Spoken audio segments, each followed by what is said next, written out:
Hebreus 12.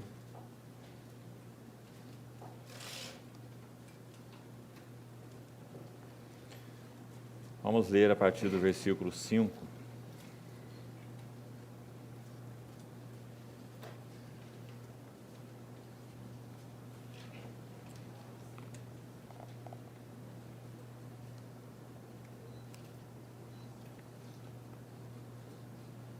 Hebreus 12, 5.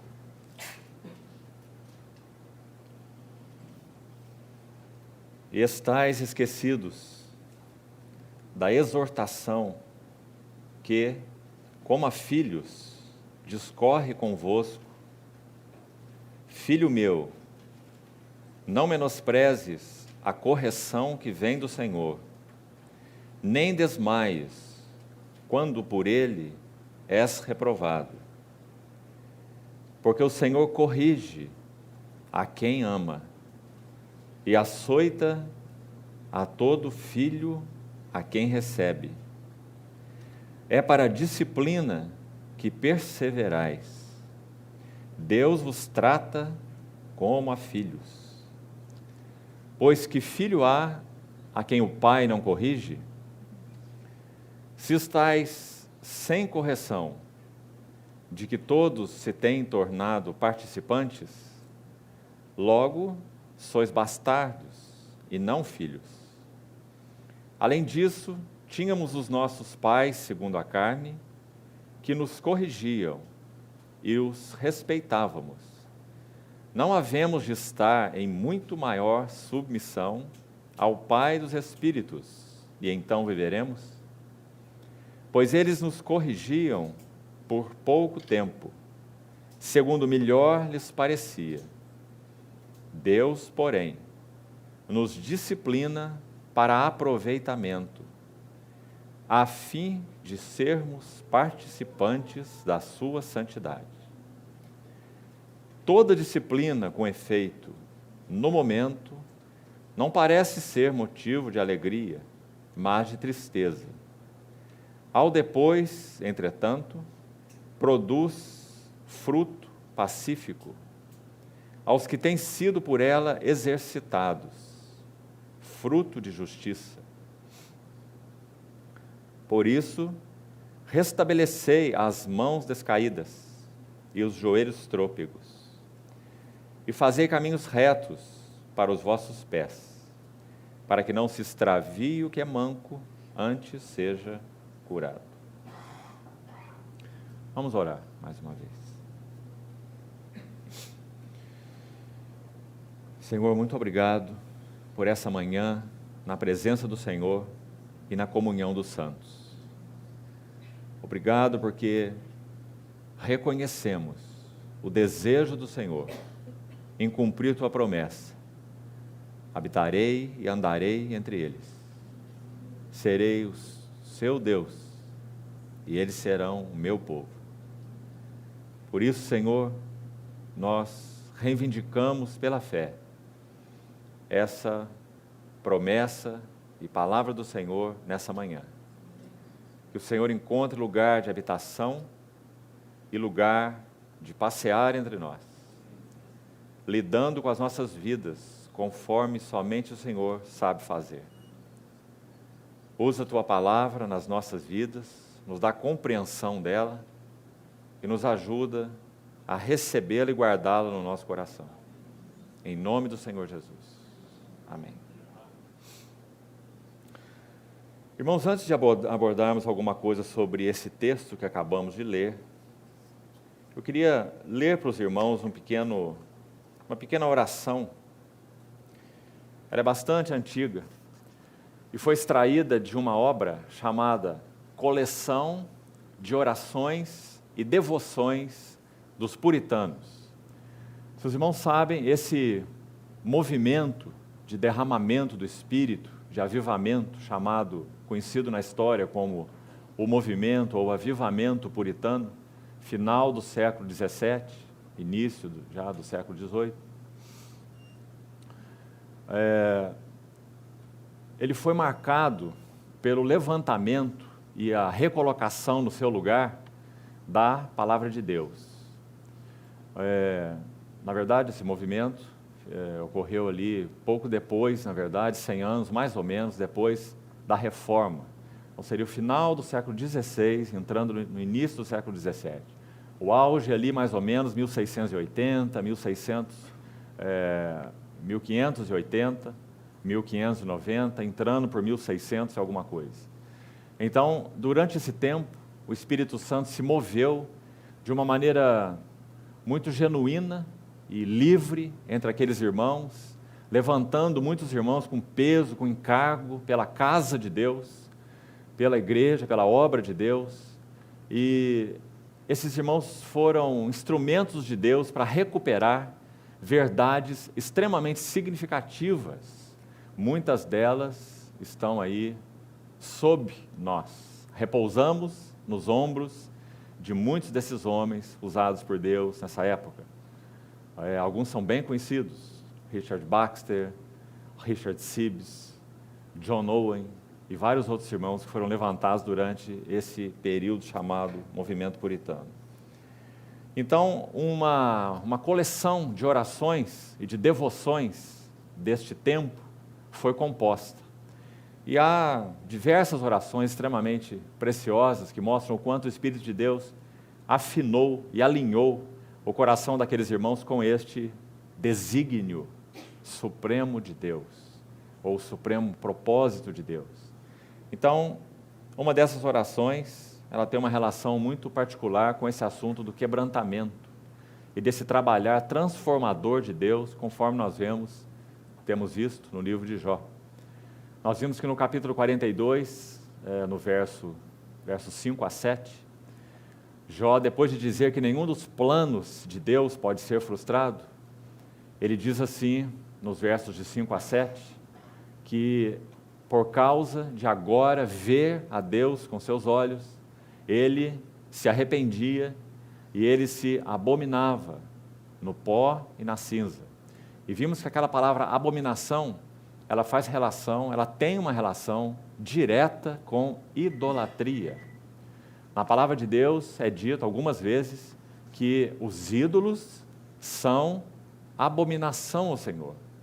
Então essa palavra abominável é uma palavra extremamente forte e quase todas as vezes no Velho Testamento, onde ela é mencionada, ela tem relação com idolatria. O povo de Deus cometendo um adultério espiritual e levantando deuses que não são o único Deus. Então, quando Jó diz que se abomina, em outras palavras, ele está dizendo que ele era um idólatra. E sabemos que esse objeto da adoração dele era, na verdade, ele mesmo. Não que ele não temesse a Deus, muito pelo contrário. Mas, irmãos, há uma linha tão delicada, tão tênue, entre aquilo que nós recebemos de Deus e que é espiritual, fruto que vem de Deus, dons que vêm de Deus, puros, genuínos, porque tudo que vem de Deus é puro e genuíno. Toda boa dádiva, diz Tiago, e todo dom perfeito é lá do alto, descendo do Pai das luzes, em quem não há variação e nem sombra de mudança. Mas, existe um mas importante aqui. Quando esse fruto do Espírito de Deus, que está sendo formado em nós, Cristo mesmo, ou esses dons espirituais, ontem nós fizemos aquela comparação dos filhos de Jó, tipologicamente, representando o fruto, aquilo que genuinamente Deus tem formado nas nossas vidas pelo trabalhar do Espírito. Podemos citar Gálatas 5:22, o fruto, amor, alegria, paz, longanimidade, bondade, mansidão, fidelidade, domínio próprio, fruto do Espírito, é de Deus, é genuíno, é espiritual, pelo trabalhar do Espírito está sendo formado em nós. E também, quando nós falamos dos bens de Jó, as ovelhas, os bois, os camelos, os servos, as jumentas, aquilo se refere aos dons ou às dádivas de Deus. Então, fruto é diferente de dons, e também o Novo Testamento faz essa diferenciação tão clara, né? Fruto não é igual a dons. Dons são dons, frutos são frutos. Fruto fala de caráter e dons fala de dádivas. Não só espirituais, também naturais. Os dons e as bênçãos de Deus. Então, voltando ao mas. Onde está esse mas? Quando nós recebemos esse trabalhar genuíno de Deus em nós, formando o caráter de Cristo, o fruto. E quando nós recebemos os dons de Deus, sem os quais não podemos trabalhar, nós não teríamos ferramentas. Por isso 1 Coríntios 12 é tão importante. Sabedoria, conhecimento, profecia, discernimento, os dons de Deus na igreja, para que nós trabalhemos para a função no corpo de Cristo. Quando isso vem a nós, então aí está o problema. O problema não está neles, o problema está em nós, porque nós somos misturados. Então aquilo que é espiritual é depositado no nosso espírito, mas nosso espírito e nossa alma estão mesclados. Por isso, a palavra de Deus é viva e eficaz, mais cortante que qualquer espada de 2 gumes, e penetra até ao ponto. Quando o livro de Hebreus enfatiza isso pelo Espírito Santo, o autor de Hebreus, ele mostra que esse é o ponto mais profundo. Por isso diz até ao ponto de dividir alma de espírito. Oh, que cirurgia divina abençoada. Só o cirurgião celestial sabe fazer, porque é uma área tão profunda, tão inalcançável, seja por homens, seja por anjos, mas é alcançável, escrutinável pela palavra de Deus, viva e eficaz. Oh, irmãos, quanto precisamos amar essa palavra, conhecer essa palavra, meditar nessa palavra, orar essa palavra, porque ela é o instrumento por excelência de Deus para fazer esse trabalho em nós. Então ela vai fazendo o trabalho de separar aquilo que é espiritual, aquilo que é da alma. Não que o que é da alma seja mal, mas o que é da alma tem que ser governado. Então não entre num caminho ascético. Nós cristãos, não somos ascéticos. A alma é boa, porque tudo que Deus criou é bom. E Deus soprou o seu fôlego de vida sobre aquele corpo, aquele boneco de barro, e o homem foi feito alma vivente. E tudo que Deus fez é bom. Mas quando o pecado entra, a alma se verte sobre si mesma. Então passa a viver uma vida autoconfiante, autodependente, uma vida introvertida. Então o homem deixou de estar focado em Deus e passou a estar focado em si mesmo. O único egocentrismo santo é o egocentrismo na Trindade. Porque Deus é perfeito. Então, quando a Trindade, o Deus triuno, se relaciona entre si e em si, então esse egocentrismo divino é santo, porque a personalidade de Deus é santa. Agora, quando Adão se voltou para si mesmo, ele não tinha recebido a vida de Deus, ele não obedeceu a Deus se alimentando da árvore da vida, ele foi enganado, e a alma então se verte sobre si mesma, e a nossa vida passa a ser autoconfiante, autodependente, buscando autossegurança, tudo que nós vemos nos capítulos iniciais do livro de Gênesis, especialmente o capítulo 4. Então, resumindo, quando o que é genuinamente espiritual, fruto do Espírito, está sendo formado em nós, e quando nós recebemos os genuínos dons espirituais para serviço no corpo de Cristo, para que a igreja seja edificada, conforme Efésios 4:3, dons, e serviços e ministérios, então o problema está em nós. Por causa da nossa mistura, estas dádivas, esse fruto, ele é mal interpretado. E nós frequentemente consideramos coisas que nascem na alma como nascendo no espírito. E algumas delas nascem no espírito, mas se misturam com as coisas da alma. Então aí entra o trabalho do nosso hábil cirurgião. Ele é capaz de trabalhar nossas vidas de uma tal maneira, separando e dividindo, de tal forma que aquilo então que é genuinamente espiritual, apareça como genuinamente espiritual. É isso que Paulo chama em Coríntios 2 de homem espiritual. Não é necessariamente, como nós pensamos tantas vezes, um homem amadurecido, mas o homem espiritual é aquele que conhece o caminho do Espírito. E é claro, quanto mais se vive diante do Senhor, mais se conhece o caminho do Espírito. Mas homem espiritual não significa necessariamente um homem maduro, mas significa um homem que está aprendendo a andar segundo o Espírito, na luz que tem recebido, submetendo-se a esse trabalho divisor de Deus. Então essa é uma vida espiritual. E quanto mais essa vida espiritual cresce, então ela se torna mais madura, mas não necessariamente alguém que nasceu de novo e tem poucos anos de vida cristã poderá deixar de viver uma vida espiritual genuína. Ele poderá viver uma vida espiritual, desde que ele esteja aberto a esse trabalhar do Senhor, divisor, profundo, que separa. Então, esse era Jó. Nós vimos que ele definitivamente não era um bebê espiritual. Sem dúvida, ele estava lá pela sua adolescência. Lembre-se que ele tinha a lâmpada de Deus sobre sua cabeça. Lembre-se que ele disse que andava nas trevas, porque a luz de Deus estava sobre ele. Ele era um conselheiro. Então, ele já conhecia algo, já tinha uma certa estatura espiritual. Mas então, exatamente nesse momento, como nós citamos aquela figura, aquele quadro daquele pintor, e aquela pintura, obra-prima, quando aquele outro seu colega destruiu aquela obra, jogando aquela tinta naquela tela, ele disse: destruir a sua obra-prima, para que você não se destruísse. E esse foi o trabalho de Deus em Jó. Jó iria se destruir. Ele mesmo não tinha confiança naquelas coisas que ele já possuía em Deus, e nas quais ele confiava.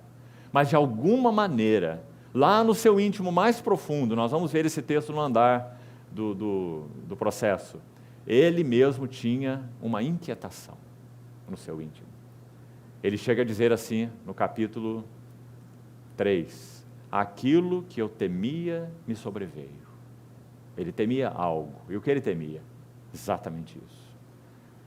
Ele diz assim, lá mais à frente no livro, que a sua confiança, baseado no que Deus já tinha dado a ele, e baseado no que Deus tinha o tornado, era: no meu ninho expirarei. Que frase interessante essa de Jó.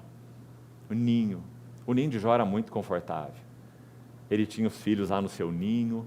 Aqueles filhos, segundo o capítulo 1, se amavam, se cuidavam, viviam juntos, em harmonia, tementes a Deus. Jó também cuidava deles, intercedia por eles. Que família modelo era a família de Jó.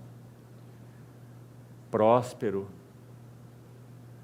um porta-voz de Deus, da luz de Deus, um conselheiro. Quanta riqueza, não é verdade? Então ele teceu um ninho baseado nessas riquezas e disse assim: no meu ninho eu expirarei. Não há uma vida mais feliz do que essa. Mas a questão é o quanto isso cumpre os propósitos de Deus, relacionados à filiação, conduzindo filhos à glória. Então o que o Senhor faz?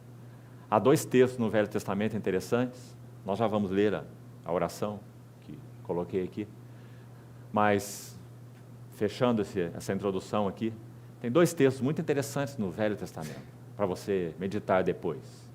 Êxodo 19, de 1 a 6, e Deuteronômio 32, parte final, do chamado Cântico de Moisés. Êxodo 19 e Deuteronômio 32 fazem uma comparação do nosso Deus como uma grande águia. No capítulo 19, essa águia tira o seu povo do Egito. Tendes visto o que fiz aos egípcios. Com asas de águias vos acheguei a mim. Agora, se diligentemente ouvirdes a minha voz e guardardes os meus mandamentos, sereis o meu povo peculiar. Porque toda a terra é minha, mas vós me sereis um reino de sacerdotes e uma nação santa. Então o Senhor desceu àquele lugar de escravidão como uma grande águia, colocando os seus filhotes sobre ele, e levantou o voo do Egito. E qual era a sua finalidade? Pousar em Canaã, conduzindo aquelas águiazinhas. A águia na Bíblia é uma figura evidente do nosso Deus. Depois, em Deuteronômio 32, de novo a águia, mas é usada uma outra figura. E essa figura tem uma relação direta com o trabalhar transformador de Deus no livro de Jó. E em Deuteronômio 32, então, diz assim: o Senhor é como essa grande águia que desperta sua ninhada e voeja sobre os seus filhotes. Que figura interessante. O versículo exatamente em que essa expressão acontece, para que os irmãos localizem aí. Deuteronômio, deixe-me citar esse texto tão interessante. Capítulo 32, versículo 11. Como a águia desperta a sua ninhada e voeja sobre os seus filhotes, estende as suas asas e, tomando-os, os leva sobre elas. Irmão, essa figura é tirada da atitude que muito provavelmente o próprio Moisés tinha contemplado, muito provavelmente, desse trabalho da águia despertando sua ninhada. Isso é conhecido exatamente assim. Quando os filhos estão para sair do ninho, essa hora é chamado de o despertar do ninho, porque a águia mãe, então experiente, adulta, ela toma uma atitude. No seu instinto, ela sabe que aqueles filhotes estão em um momento de aprender a voar, porque, sobretudo, eles têm natureza de águia e foram chamados para voar e feitos para voar. Então, a tipologia do trabalhar de Deus nesse sentido é tão interessante, porque Ele é a águia e nós somos os filhos da águia. Então, no momento adequado, aquela águia-mãe, que durante tanto tempo caçou para eles, trouxe aquele alimento no seu bico, e eles não faziam nada nos seus ninhos, senão abrir bem as suas bocas e terem o seu alimento ali fresco. Agora chegou o momento em que a águia vai despertar a sua ninhada. Então ela, com seu bico de novo, ela retira as penas daquele ninho de gravetos que ela fez lá no alto do penhasco e forrou com as suas penas. Durante o período então que ela vai chocar os seus ovos, também por natureza, como Deus a fez, ela perde suas penas. E as penas que ela perde durante o período de choca forram o ninho. Nosso perfeito Deus fez assim. Então ali, aqueles ovos que foram chocados, os filhotes nascem, são cuidados até um certo tempo, e quando eles já estão, digamos, adolescentes, então a águia começa a retirar as penas. E aí aquele ninho tão precioso, tão preservado de chuva, de sol, de ventos, lá escondido, seguro, de feras, né? Inacessível. Agora aquele ninho tão seguro, tão doce, tão quente, começa a se tornar o lugar mais desconfortável do mundo. Porque a águia começa a retirar o forro do ninho.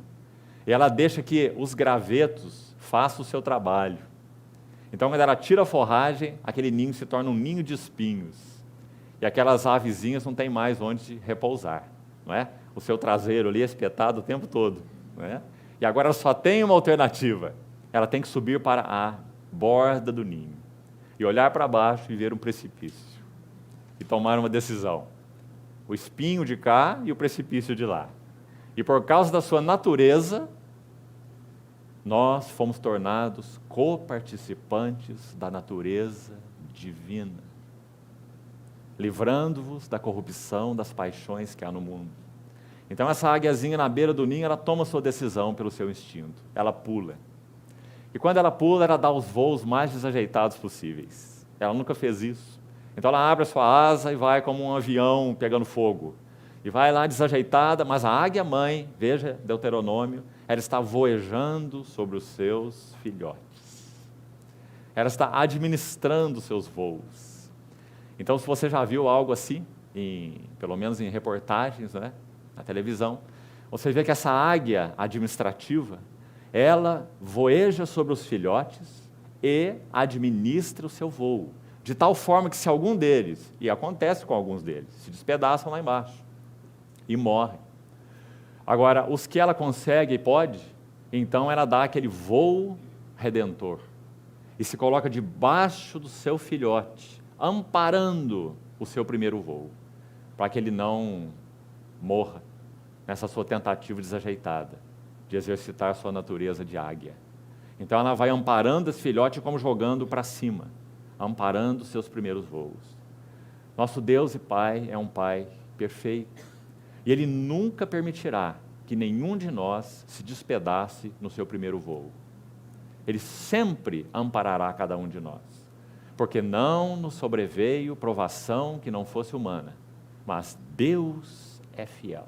Aquela águia não é totalmente fiel, alguns se esborracham lá, mas Deus é fiel e não permitirá que sejais provados além das vossas forças. 1 Coríntios 10, 13. Mas juntamente com a provação vos proverá livramento, de sorte que a possais suportar. Talvez nós preferiríamos a palavra ali, escapar. Mas o Senhor colocou suportar. porque ele precisa treinar a nossa natureza. Então, vamos ler essa oração e vamos compartilhar um pouco sobre Hebreus capítulo 12, texto que lemos, e vamos voltar para o livro de Jó.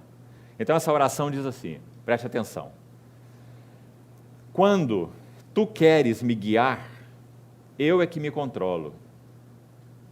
Quando tu queres ser soberano, eu é que dirijo a minha vida. Quando tu queres tomar conta de mim, eu me basto. Quando eu deveria depender de tuas provisões, eu me supro. Quando eu deveria submeter-me à tua providência, eu faço a minha vontade.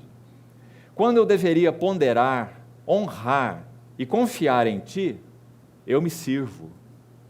Eu critico e corrijo as tuas leis para se adequarem a mim. Em vez de a ti, eu busco a aprovação dos homens. E eu sou, por natureza, um idólatra. Senhor, o que eu mais quero é levar o meu coração de volta para ti. Que precioso, irmão. Esse é o trabalhar transformador de Deus na vida de Jó. Ele não sabia que era um idólatra. Ele só reconhece que era um idólatra no capítulo 42. E o que ele idolatrava? As preciosas dádivas espirituais de Deus a ele. Irmão, a Bíblia é muito clara, que no início da nossa jornada cristã, enquanto bebês e adolescentes, nós conhecemos algo da paz de Deus, que excede todo entendimento e que guarda os nossos corações e mentes em Cristo Jesus. Mas à medida que vamos avançando mais, nós conhecemos o Deus da paz. A palavra de Deus é clara que nós podemos conhecer algo sobre Betel, a casa de Deus. Mas quando Deus nos quebra e opera em nós como operou em Jacó, Jacó foi levado a El Betel e veio conhecer o Deus da casa de Deus. Uma irmã do passado disse: nós cristãos não temos alegria, é a alegria que nos tem. Como nós podemos aprender isso espiritualmente? Como nós podemos chegar à experiência de Paulo que diz assim: eu tudo posso naquele que me fortalece, porque eu aprendi a viver contente em toda e qualquer situação. Como podemos chegar a isso? Será que isso será fruto simplesmente das nossas orações, do nosso estudo bíblico? Será que será algum tipo de passe mágica? Será que alguém tem aí uma oração especial, poderosa para fazer, com imposição de mão sobre a nossa cabeça? Então uma chave vai virar e nós aprendemos a lição. Realmente não é assim. Quando Paulo diz, Filipenses 4:11, porque eu aprendi, ele está falando de uma escola. Ele não poderia dizer isso na estrada de Damasco, não tenha dúvida, meu irmão. Deus colocou Saulo em 11 anos de silêncio. Antes de Antioquia acontecer, e a voz do Espírito ser ouvida, e Saulo e Barnabé serem separados para serem usados pelo Senhor. 3 anos no deserto da Arábia, conforme ele menciona em Gálatas, e provavelmente os outros 8 anos em Tarso. Porque quando Barnabé viu a obra de Deus em Antioquia, ele foi a Tarso buscar a Saulo para cooperar no que Deus estava fazendo em Antioquia. Então 3 anos na Arábia, deserto, e 8 anos em Tarso, oculto, para que o Espírito Santo pudesse tornar a estrada de Damasco clara para Paulo. E não só isso, mas tornar todas as escrituras do Velho Testamento que ele conhecia de cor, de frente para trás e de trás para frente. Mas agora aquelas escrituras iriam se abrir em uma luz nova, em um entendimento novo. Então Saulo pudesse começar a ser usado pelo Senhor. Mas ainda assim, não foi na sua primeira viagem missionária que ele escreveu a epístola para os Filipenses. Mas sim quando ele estava já em Atos 28, último capítulo, aprisionado numa prisão domiciliar romana. Dali ele escreveu Filipenses, dizendo que ele aprendeu, depois de tantos anos de jornada, a viver contente em toda e qualquer situação. Há uma tradução alternativa daquele texto de um irmão chamado J.B. Phillips, E ele faz uma versão, baseada na língua original, é claro, do que Paulo quis dizer, quando ele disse: eu aprendi a viver contente em toda e qualquer situação. Então, esse irmão traduz assim: eu aprendi que os meus recursos em Cristo são inesgotáveis e que o meu descanso nele é imperturbável. Ó, irmãos, que maravilhoso. Como nós poderíamos chamar isso em uma palavra? Liberdade. Foi para a liberdade que Cristo vos libertou. Qual é o nosso maior cativeiro? A nós mesmos. Qual é o último inimigo a ser vencido? O filisteu, o ego, essa alma introvertida. Então Deus tem uma mão de cirurgião divino, tão precisa. Há um salmo que diz assim, que cada uma das nossas lágrimas, Ele recolhe no seu odre. Mas infelizmente, a maioria das lágrimas que nós choramos tem como causa o nosso egocentrismo, e não a nossa paixão por Deus. Então, por causa dessa mão tão fiel, nosso Senhor trabalha conosco de uma maneira focada. Vistes que fim o Senhor lhe deu. Tiago 5,11. Porque o Senhor é cheio de terna misericórdia e compassivo. Ele sabe que o nosso eu é cruel. Ele sabe que o nosso eu é terrível. Ele sabe que o nosso eu é mortal. Para que nós nunca o conheçamos de maneira adequada. Sempre estejamos nadando na superfície. Ele conhece que esse é o nosso maior inimigo. Então Ele vai trabalhar de uma maneira tão fiel, tão gentil, tão determinada e tão graciosa. Então, irmãos, o que de melhor nós podemos fazer? Em primeiro lugar, compreender que esse é o chamamento de Deus. Então, agora nós vamos recolher alguma coisa aqui, ainda como introdução para seguirmos com o livro de Jó, desse capítulo 12 do livro de Hebreus. Extremamente instrutivo. Interessante que se você ler o capítulo 5 de Jó, talvez depois mencionemos isso, senão já está feito agora, ele faz, depois que Jó fala, você lembra que ele representa o místico, as emoções? Quando ele fala algo sobre a disciplina do Todo-Poderoso. Capítulo 5, se não me engano, verso 13. Ele menciona essa questão da disciplina do Todo-Poderoso. Mas a questão é que ele não compreende o sentido dessa disciplina. Porque se você ler toda a fala dele, você vai ver que ele está usando esse assunto de que o Todo-Poderoso disciplina e que essa disciplina é boa, exatamente como diz o livro de Hebreus. Então você poderia pensar, quanta luz tem Elifaz. Jó precisava ouvir o Elifaz. Mas se você ler toda a fala de Elifaz, você vai ver que ele aplica esse princípio de uma maneira equivocada. Ele não aplica esse princípio como o livro de Hebreus aplica esse princípio, nós vamos ver.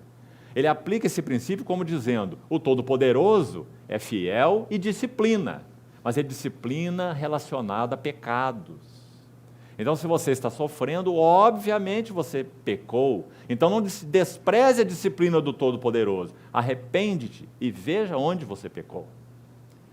Então, aquela fala dele é toda complicada. Ele diz que o arrependimento dele vai levá-lo a viver uma vida mais longa. Veja a visão de Deus utilitário que ele tinha, né? Mas quando Hebreus menciona a disciplina de Deus, não tem nada a ver com a visão de Elifaz. Tem a ver com a visão do Espírito Santo. Porque o foco de Hebreus 12 é completamente diferente do foco da semeadura e da colheita. É um foco mais elevado. Como falamos ontem, esses princípios não se conflitam. São dois princípios imutáveis, são de Deus. Deus há de julgar o pecado mais cedo ou mais tarde. Os ímpios podem prosperar a vida toda, mas um a um seremos julgados conforme nossas obras.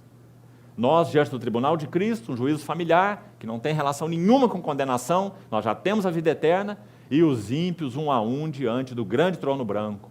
Apocalipse capítulo 20. Então Deus é moral, Deus é legal, e o universo é moral e legal. Então nada passará despercebido aos olhos de Deus.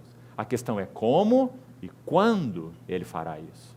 Então o princípio da semeadura e colheita é imutável, é uma lei universal, porque ele emana de Deus. Mas há um outro princípio, o princípio do treinamento de filhos, o princípio da filiação, como vimos no primeiro dia.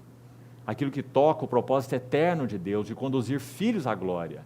Então, esse é o princípio baseado no qual Deus trabalha em nós.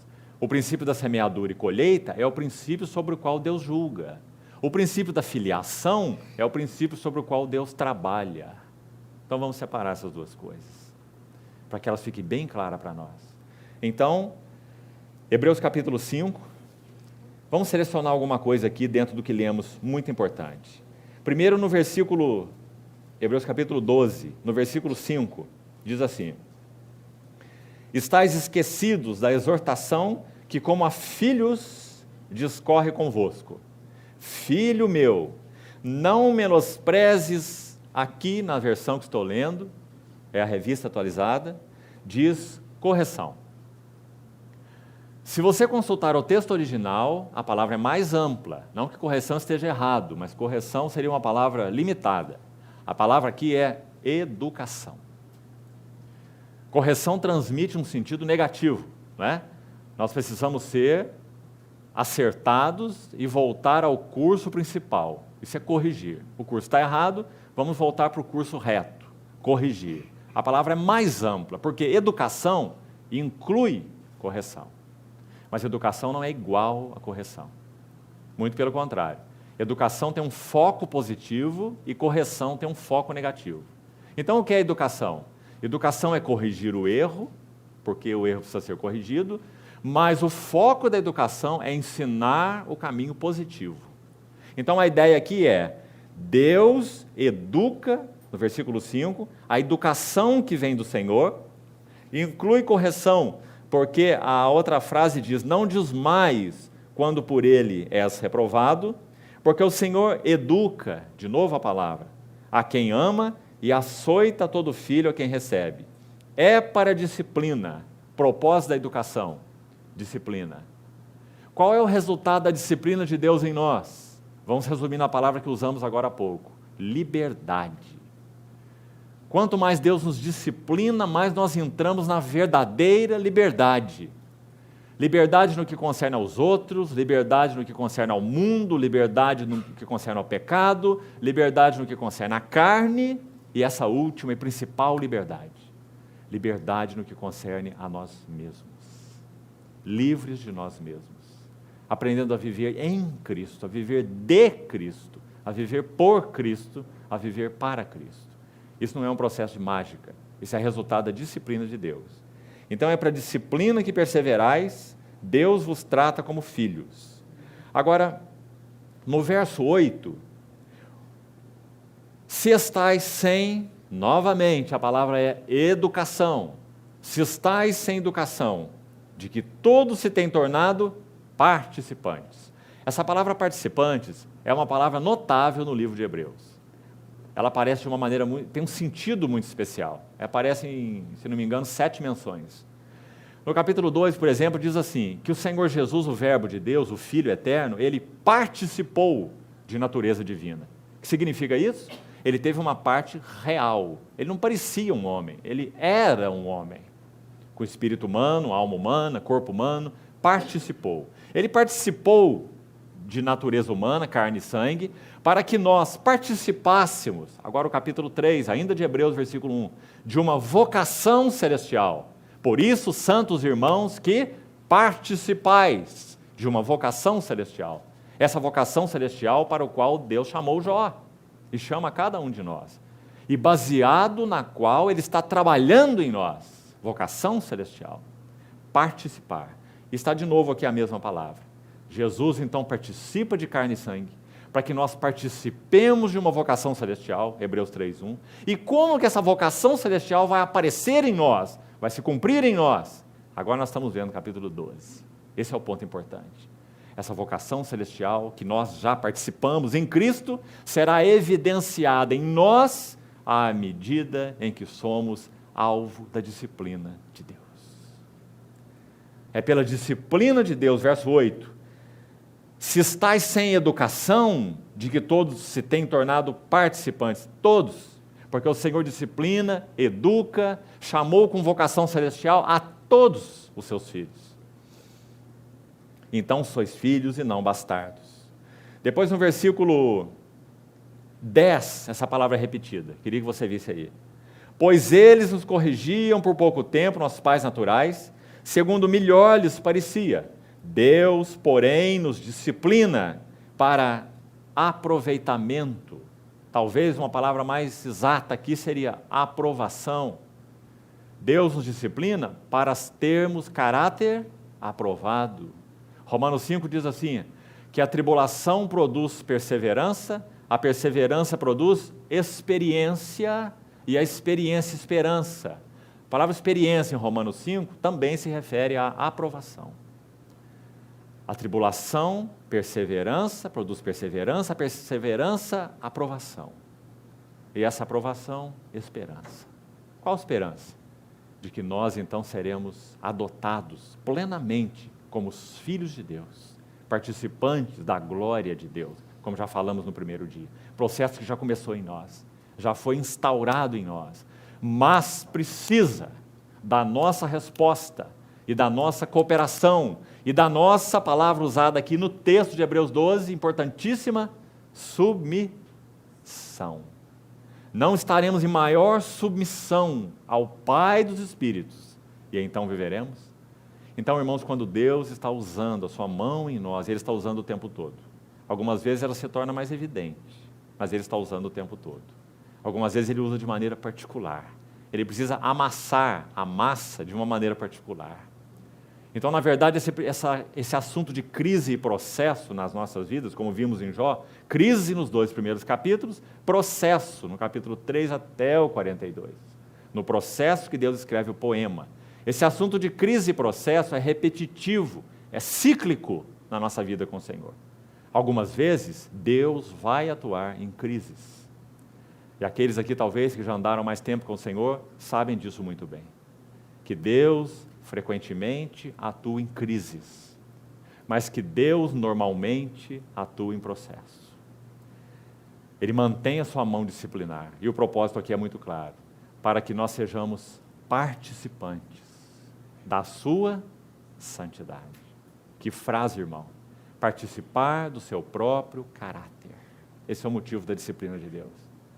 Quando Gálatas diz de Deus não se zomba, e menciona o princípio da semeadura e colheita, porque aquilo que o homem semear, isso também ceifará, nós não podemos zombar de Deus. O texto ali é interessante, significa torcer o nariz. Se você vai zombar de alguém, não é? Você torce o nariz dela. Ninguém torce o nariz de ninguém, essa é uma atitude de zombaria. Imagina uma pessoa chegar em você e torcer teu nariz, não é?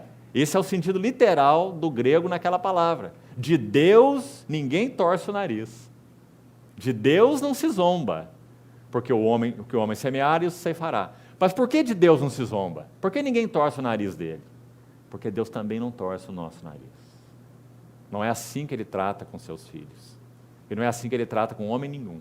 Deus respeita o ser que Ele fez, a sua imagem e a sua semelhança.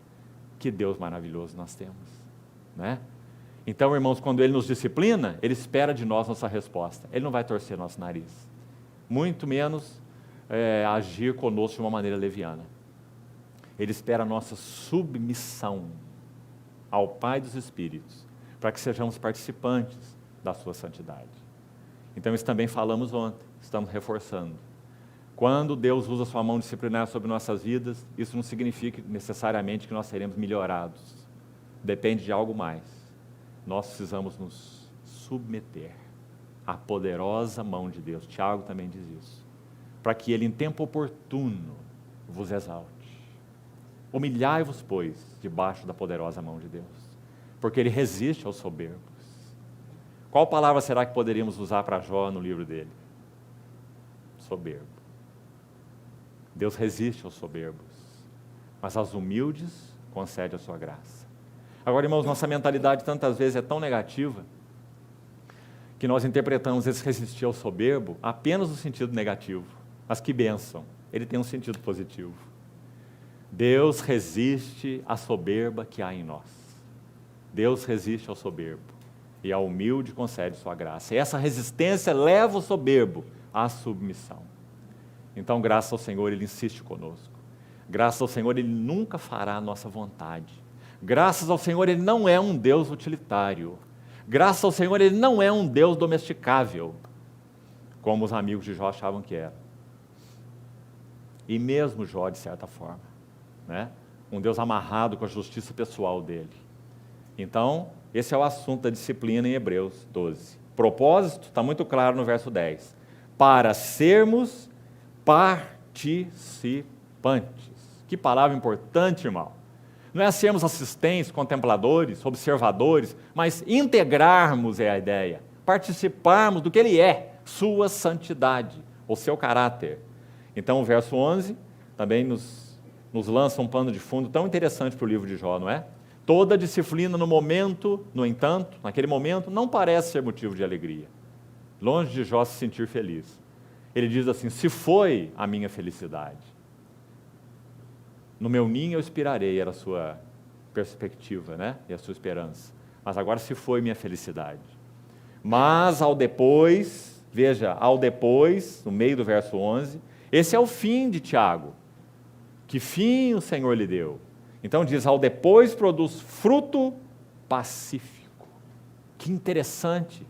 Enquanto Jó estava ali no seu ninho aquecido, ele achava que tinha paz. Mas aquela paz dele era bem flutuante. Você quer ver? Vamos voltar para o livro de Jó? Abra no capítulo 3, por favor. Preste atenção nesses versículos. Jó capítulo 3.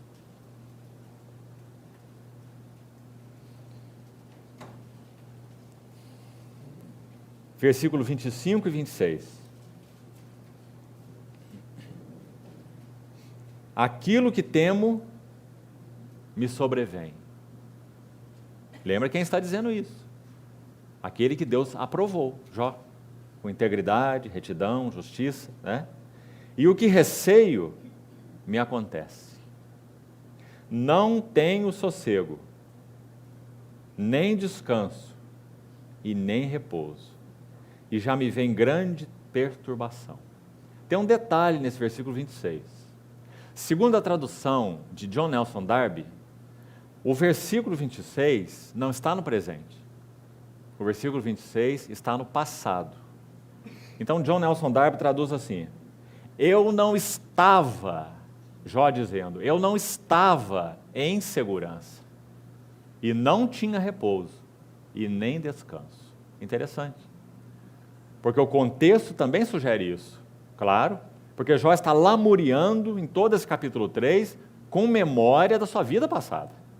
Muito óbvio, só você ler o capítulo 3. Então, o verso 26, no passado. Quando ele estava lá na sua integridade, lá na sua justiça, Deus dando um testemunho dele a respeito da beleza da vida dele. E Jó no seu ninho, como falamos. Ainda assim, como diz o verso 23, eu não estava seguro. Eu não tinha descanso. Irmãos, como nós podemos explicar isso? Vamos trazer para a linguagem do Novo Testamento? Romanos capítulo 8 diz que o Espírito Santo habitando em nós, ele geme, para que nós recebamos o quê? A adoção de filhos. Acho que esse é um lindo verso, para nos explicar o que estava acontecendo com Jó. Quando ele estava lá naquela situação tão próspera, tão abençoada, mas ele mesmo não tinha segurança, nem repouso e nem descanso. Trazendo então para a linguagem da nova aliança em Cristo, e a linguagem do Espírito, nós temos no nosso íntimo um gemido. Em Romanos 8, há 3 gemidos. Lá diz que a criação geme e suporta angústias até agora. O que ela está aguardando? A revelação da glória dos filhos de Deus. Quando os filhos de Deus atingirem essa estatura espiritual e no momento adequado, reservado por Deus, da manifestação do Senhor Jesus na sua segunda vinda, então toda a criação será redimida do cativeiro da corrupção. E ela vai entrar, como que é por essa porta que se abriu, que é a liberdade da glória dos filhos de Deus. Romanos 8, a partir do verso 18. Então esse é o primeiro gemido, a própria criação geme. E nós temos muita facilidade em ouvir esse gemido da criação. Nós estamos ouvindo para todo lado, não é? Mas há mais 2 gemidos ainda em Romanos 8. O segundo é o gemido no nosso espírito. Então Paulo vai dizer assim, nós também gememos no nosso íntimo. Esse é o verso 23 de Romanos 8. E gememos por quê? Porque nós aguardamos. Desde o primeiro dia temos tocado nessa verdade. A adoção de filhos. A redenção do nosso corpo.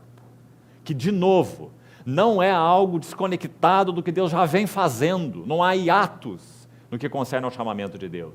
Ele começou e ele conclui em uma linha sem hiatos. Ele nos regenerou no nosso espírito. O bom pastor deu a vida pelas ovelhas. Ele continua trabalhando nossas almas, porque ele é o grande pastor das ovelhas. Em Hebreus 13, 20. Que nos aperfeiçoou em todo bem, para cumprirmos a sua vontade. E ele vai se manifestar como supremo pastor, para conceder recompensa ao serviço fiel. Então ele é o bom pastor, o grande pastor e o supremo pastor, porque não há hiatos no que Deus começou a fazer em nossas vidas. Ele regenerou o nosso espírito, ele está trabalhando nossas almas. Esse é o terreno do livro de Jó em especial, nossas almas, emoções, vontade, pensamentos, e ele vai concluir com o nosso corpo, nos dando uma habitação adequada para poder vê-lo face a face, podemos ver uns aos outros, tocarmos uns aos outros, e então conhecê-lo, adorá-lo, servi-lo por toda a eternidade, com corpos glorificados. Então nós gememos em nosso íntimo, aguardando a adoção de filhos. E Romanos 8 apresenta no verso 26, mais um gemido. Também o Espírito, semelhantemente, nos assiste, dá suporte à ideia, assistir não é ficar olhando, né? É prestar assistência. Nos assiste em nossa fraqueza, porque não sabemos orar como convém. Que linda essa história também no livro de Jó. Jó também não sabia orar como convém. Ele orou todo atrapalhado nos seus discursos, né? Mas o Espírito gemia para produzir algo naquela vida. Não sabemos orar como convém, mas o mesmo Espírito intercede por nós, como? Com gemidos. Terceiro gemido aí. Gemidos inexprimíveis. E não só isso. Continua o versículo 26. Porque segundo a vontade de Deus é que ele intercede pelos santos. Ora, irmãos, qual é a vontade de Deus? Conduzir muitos filhos à glória. É assim que o Espírito vai interceder. Irmãos, eu creio que chegará o dia quando nós estaremos diante do trono do Senhor, em que nós agradeceremos a Ele. De dentre tantas coisas que nós faremos, nós agradeceremos a Ele. Por um motivo particular. Nós poderíamos dizer assim: Senhor, obrigado, porque o Senhor não ouviu e não respondeu boa parte das minhas orações. Nós iríamos agradecê-lo, né? Porque, irmãos, a única oração genuína é a oração do Espírito. Só o Espírito sabe orar. Por isso, Efésios 6, quando Paulo fala da armadura de Deus, ele fala assim: orando em todo o tempo, no Espírito. Mas nós achamos que orar é tagarelar. Nós achamos que orar é falar. Mas, em primeiro lugar, orar é ouvir, né? Então, nós fazemos tudo atrapalhado, porque nós não temos ouvido para ouvir Deus. Nós precisamos aprender o caminho da oração, pelo Espírito e no Espírito. Mas como orar? Por que nos apressamos tanto em orar? Por que não somos mais diligentes em ouvir? O que nós temos tanto para falar com Deus? Ele precisa de informações sobre nós, ele precisa ficar atento: ó, Senhor, presta atenção, olha a minha vida, olha o que eu estou passando, olha minhas dificuldades. Ele precisa disso? Ele é o onisciente Pai que nós temos. Será que nós precisamos chamar a atenção dele, para prestar mais atenção nos filhos dele? Por que nós somos tão preocupados em falar e tão tardios para ouvir? Toda oração que é gerada no Espírito começa pelo ouvir. Irmãos, estritamente falando, não teríamos nenhum direito de pronunciar a palavra diante do nosso Deus, sem primeiro ouvi-lo. Porque foi isso que Jó fez. E chegou à mesma conclusão que nós estamos colocando aqui. Eu falei uma vez, aliás, 2 vezes, mas eu não replicarei. Ponho a mão na minha boca. Então o Senhor continuou falando. Assim começa a oração. Ponho a mão na minha boca. Mas nós nunca fazemos assim, porque nós fomos treinados que oração é um fazer, né? Oração é um fazer. Então nós vamos fazer oração, como nós falamos. Compreende, irmão? Então, quanto o Senhor realmente precisa nos levar a entender essas coisas, né? para que nós possamos aprender a orar no Espírito. É só o Espírito que conhece a vontade de Deus. O Espírito é aquele que perscruta até mesmo as profundezas de Deus. Então, quando estamos passando dificuldades, ao invés de orar sobre as dificuldades, vamos pedir ao Senhor que nos abra os ouvidos. Pela opressão, Deus lhes abre os ouvidos. Um servo de Deus do passado disse que o sofrimento na vida dos filhos de Deus é um trombone de Deus para despertar os ouvidos surdos. Então, vamos seguir com esse capítulo 23, e agora acho que vamos dar o primeiro passo, nessa manhã, na verdade, dentro do livro de Jó. Precisávamos muito colocar essas coisas todas, anteriores, para o Senhor nos ajudar a avançar na compreensão disso. E vamos tomar agora alguns detalhes do capítulo 3 de Jó. O primeiro discurso desse livro. Sempre os discursos começam por Jó. Então, os irmãos lembram que no esboço que nós projetamos, nós colocamos 3 séries de discursos, não é isso? Bem delimitados aí. Sempre Jó é o primeiro que fala, porque é ele que interrompeu o silêncio no capítulo 2. O silêncio de 7 dias, onde aqueles amigos combinaram de visitá-lo, consolá-lo e condoer-se dele. E essa visita de consolação tornou-se uma visita de perturbação. Lá no final, quando Jó já não aguenta mais esses 3 amigos, tão amados, foram visitá-los e vamos ver a atitude deles, íntimos de Jó. Quando Jó não os aguenta mais, sabe o que ele fala deles? Vós sois consoladores molestos. Palavra que Jó usa. Ele não aguenta mais ouvir a mesma história, não é? Mas, como nós falamos, um princípio no qual ele mesmo está estabelecido. Então ele trata os seus amigos baseado no mesmo princípio. Não, vocês são enganados, vocês são molestos, vocês não entendem, eu não pequei, eu sou justo, eu sou íntegro. Deus sabe disso e por isso eu me angustio, porque eu sou tudo isso. Ele é um Deus justo, Ele é um Deus íntegro, Ele é um Deus fiel, mas eu não consigo coadunar minha história com o fato desse princípio de Deus, da semeadura e da colheita. Irreconciliável. Se você ficar no princípio da semeadura e da colheita, você não pode entender o livro de Jó. Assim como Jó não entendeu a história dele, baseado nesse princípio. Mas se compreendermos o princípio da filiação, o princípio do treinamento de filhos, o princípio de Hebreus 12, o princípio tão claro no Novo Testamento, então nós entendemos o livro de Jó.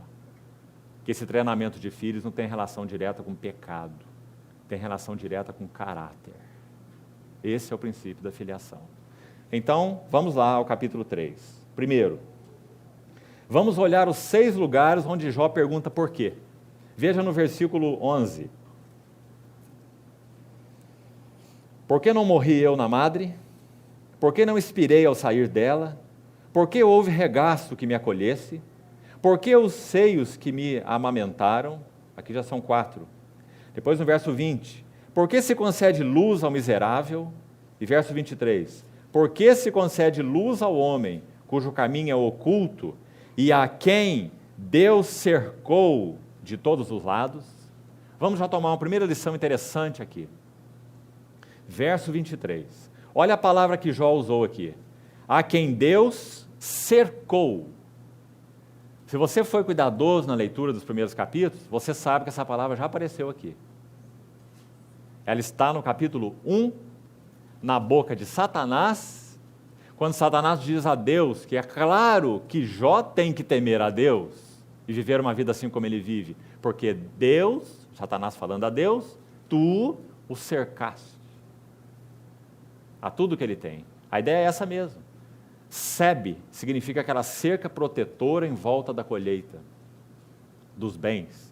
Então ele diz, tu o cercaste com sebe.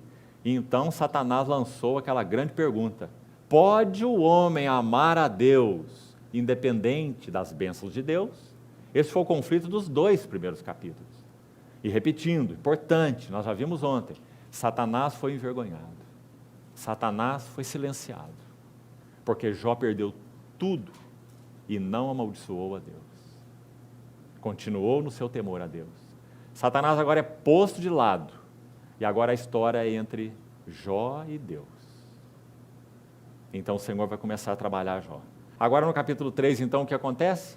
As impurezas da alma de Jó começam a vir à tona. Podemos dizer então que no capítulo 1 e 2, Jó esgota as suas reservas espirituais.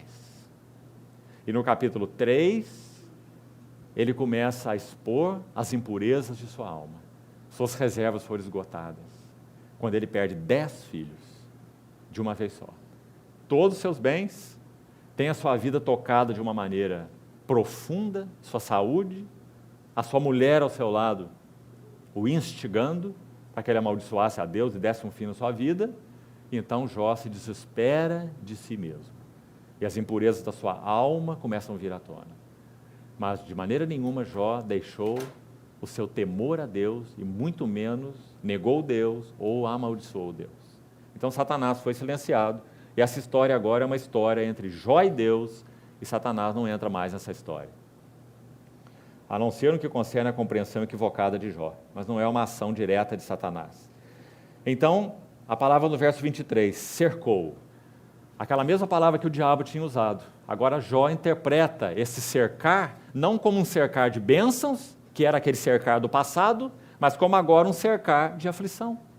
Aquele Deus que me cercou de bênçãos é o Deus que me cerca de aflição. E eu não consigo entender, porque eu preservo a minha integridade. Eu preservo o meu temor. Eu quero esse Deus. Irmãos, que conflito viveu Jó?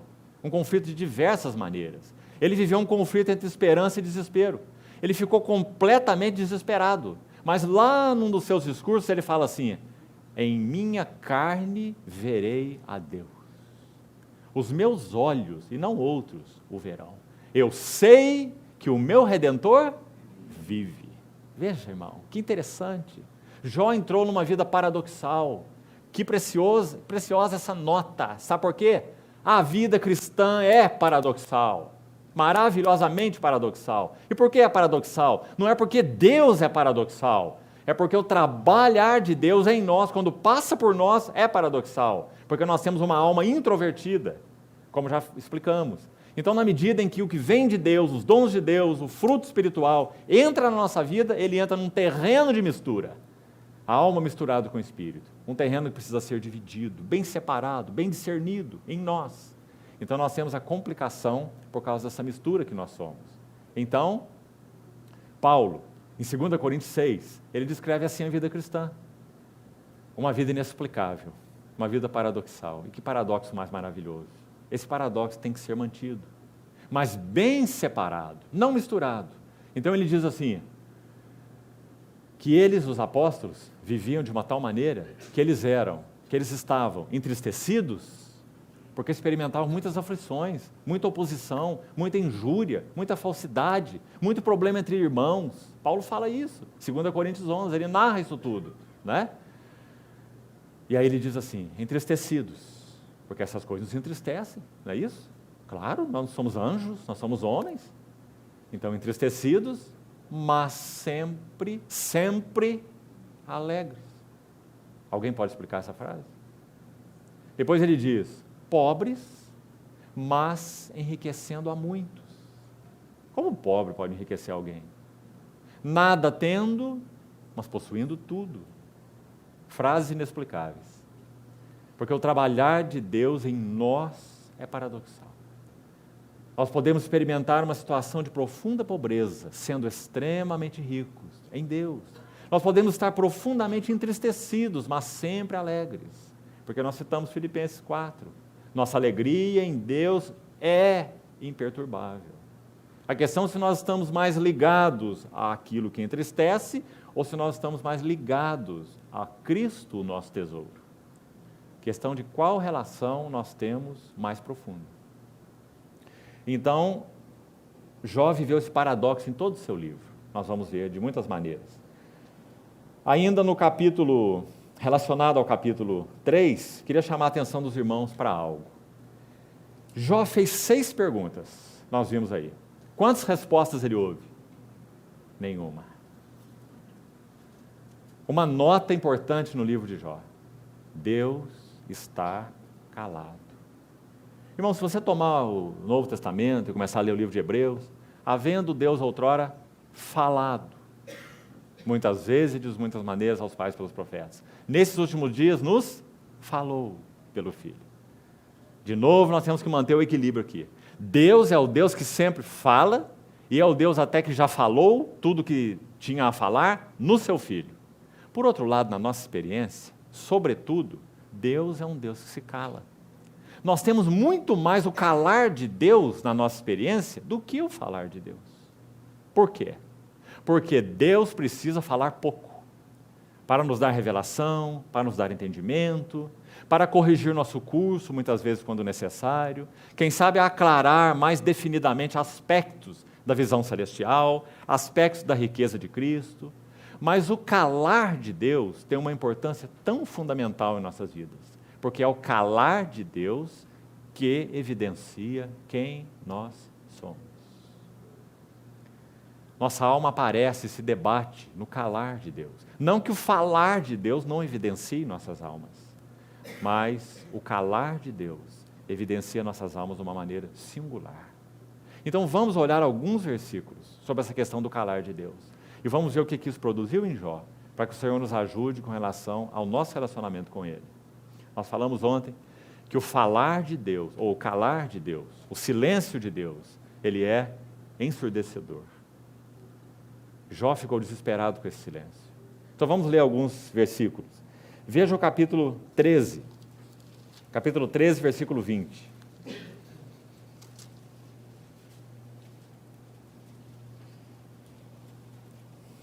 Esse silêncio de Deus tem a finalidade de expor nossas almas, porque nós precisamos disso.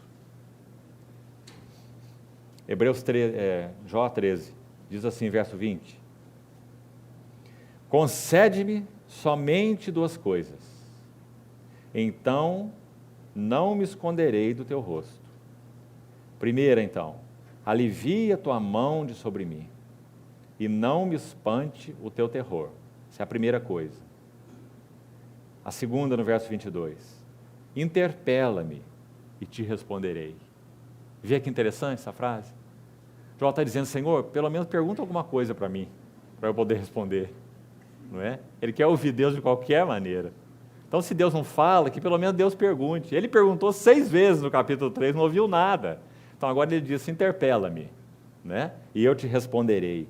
Ou, deixa-me falar e tu me responderás. Você viu o desespero dele por ouvir algum som, não é? Da parte de Deus? Mas o Deus que estava 24 horas por dia, focado em Jó, sabia que ele não podia falar. Ele precisava se calar para que as impurezas da alma de Jó viessem à tona. Compreende? Irmão, que maravilhoso é o silêncio de Deus. O seu silêncio... O silêncio de Deus soa ausência, mas é presença. O silêncio de Deus soa desamparo, mas é atenção.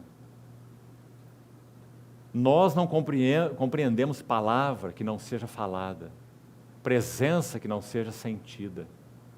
Mas Deus atua nas nossas vidas de modo tão particular, nesse aspecto do seu silêncio.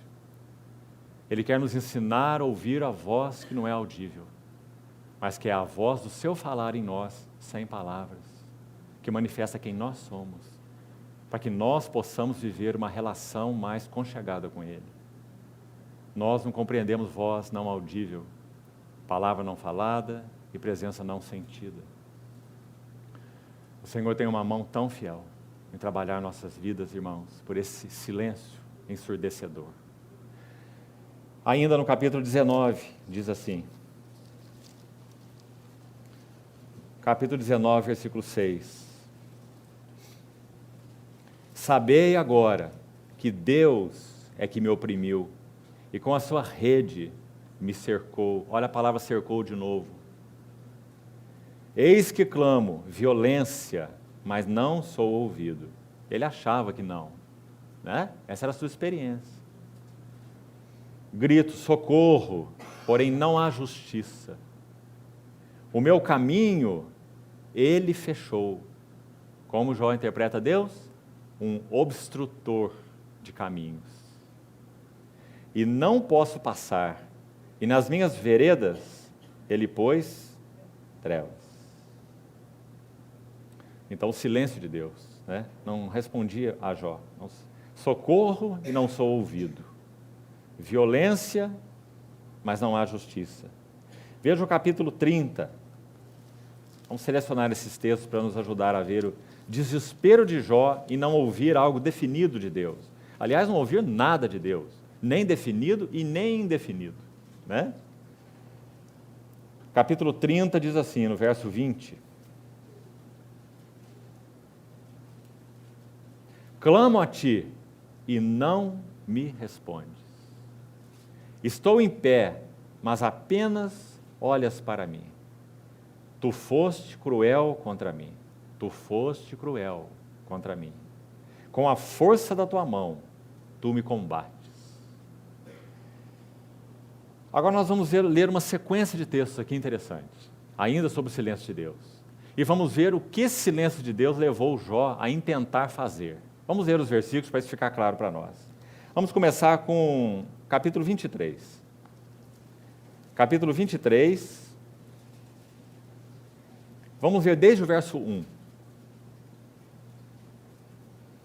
Respondeu, porém, Jó, capítulo 23, verso 1. Ainda hoje a minha queixa é de um revoltado. Apesar de a minha alma não reprimir, ou minha mão, reprimir o meu gemido. Verso 3. Ah, se eu soubesse onde o poderia achar. Que interessante. Veja o desespero de Jó. Onde está Deus? Onde que eu o encontro? Ele se escondeu mesmo, né? Antes eu tinha a luz dele na minha cabeça, a tal ponto que eu andava até nas trevas. Eu era o seu conselheiro, junto a tantos. Me assentava como um rei no meio das tropas. Nós lemos esses versos ontem. Mas agora, onde ele está? É a grande pergunta, né? Ah, se eu soubesse onde eu poderia achar. Então me chegaria ao seu tribunal. Essa questão tribunal. Jó tem uma mentalidade jurídica, como nós falamos ontem. E ele vê que esse tribunal era um tribunal sério. E ele estava ali, assentado no tribunal como um réu, mas ele deveria ser, na verdade, o advogado de defesa. Porque ele era íntegro, justo, não cometeu pecado. Verso 4. Eu exporia ante ele a minha causa. Você vê a linguagem jurídica aqui? Exporia minha causa e encheria minha boca de argumentos. Aliás, isso era o problema dele. Saberia as palavras que ele me respondesse e entenderia o que me dissesse. Que diferente o Jó do 40, né? Que diz assim, eu falei de coisas que eu não entendia, de coisas maravilhosas, elevadas demais para mim. Não é? Mas isso no final do livro. Aqui ainda não. Verso 6. Acaso, segundo a grandeza do seu poder, contenderia comigo? Não, antes me atenderia. Ali, o homem reto, é ele, Jó. O homem reto pleitearia com ele, e eu me livraria para sempre do meu juiz. Viu a linguagem jurídica? Tão clara aí? Verso 8. Eis que se eu me adianto, ele ali não está. Se eu torno para trás, eu não o percebo. Se opera à esquerda, eu não o vejo. Esconde-se à direita, e eu não o diviso. Mas ele sabe o meu caminho. Se ele me provasse, eu sairia como o ouro. Os meus pés seguiriam as suas pisadas. Guardei o seu caminho e não me desviei dele. E do mandamento dos seus lábios eu nunca me apartei. Eu escondi no meu íntimo as palavras da sua boca. Mas se ele resolveu alguma coisa, quem o pode dissuadir? Agora ele está acusando Deus de outra coisa, de um onipotente arbitrário. Se ele resolveu alguma coisa, quem que vai mudar essa resolução dele? O que ele deseja, isso ele fará. Uma vontade arbitrária, uma vontade sem meta, uma vontade desordenada. Assim já havia. Por quê? Porque ele se baseia no princípio da semeadura e da colheita, e não no princípio da filiação. Os irmãos veem quão sérias são essas duas coisas?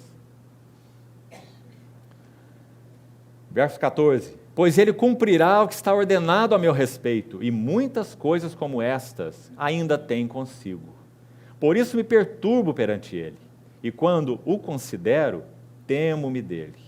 Deus é quem me fez desmaiar o coração, e o Todo-Poderoso é quem me perturbou. Porque não estou desfalecido por causa das trevas. Sabe por que ele diz isso? Porque ele disse no capítulo 29 que quando a lâmpada de Deus estava sobre a cabeça dele, ele podia andar nas trevas. Então ele disse, eu não estou desfalecido por causa das trevas, nem porque a escuridão cobre o meu rosto. Por que ele estava desfalecido então? Porque na visão dele, Deus era um onipotente arbitrário. Você vê, irmão? Mais um verso, capítulo 13.